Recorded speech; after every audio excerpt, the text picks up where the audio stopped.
राहत साहब ने एक बॉलीवुड की एक मूवी में भी काम किया है। जी, दिलबर दिलबर एक मूवी आई थी। एनएम गोरी हमारे इंदौर के प्रोड्यूसर हैं। अब तो उनका इंतकाल हो गया, नूर मोहम्मद गोरी साहब।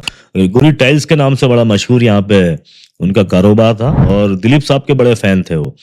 तो उनके बारे में कुछ मैं आपको बताता चलूं कि गोरी साहब ने एक तो पाली हिल पे जो दिलीप कुमार साहब का बंगला है, उसका मेन गेट भी यहाँ से लोहे का बना के भेजा था। और दिलीप साहब कई बार उनकी यहाँ शादियों में भी शिरकत करने इंदौर आए।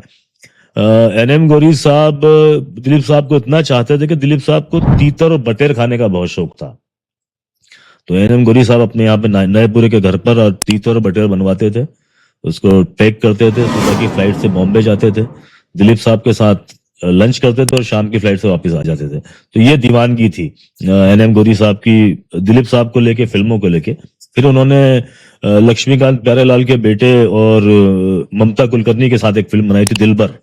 उसमें राहत साहब ने भी एक छोटा सा रोल किया था। दिलीप साहब भी राहत साहब से, दिलीप साहब की बड़ी कुर्बत थी, और दिलीप साहब ने गोरी साहब से कहा कि यार राहत को इस फिल्म में थोड़ा सा कैमियो दो, ताकि यूपी में कुछ बिजनेस थोड़ा सा बढ़े और इस तरह से कुछ हो। तो राहत साहब ने, क्योंकि गोरी साहब भी राहत साहब के दोस्त थे, तो उस फिल्म में काम करना कबूल किया। और उसमें एक जेल में बंद कैदी की भूमिका उन्होंने की थी, जिसमें वो शेर ही पढ़ रहे थे गाने के दौरान।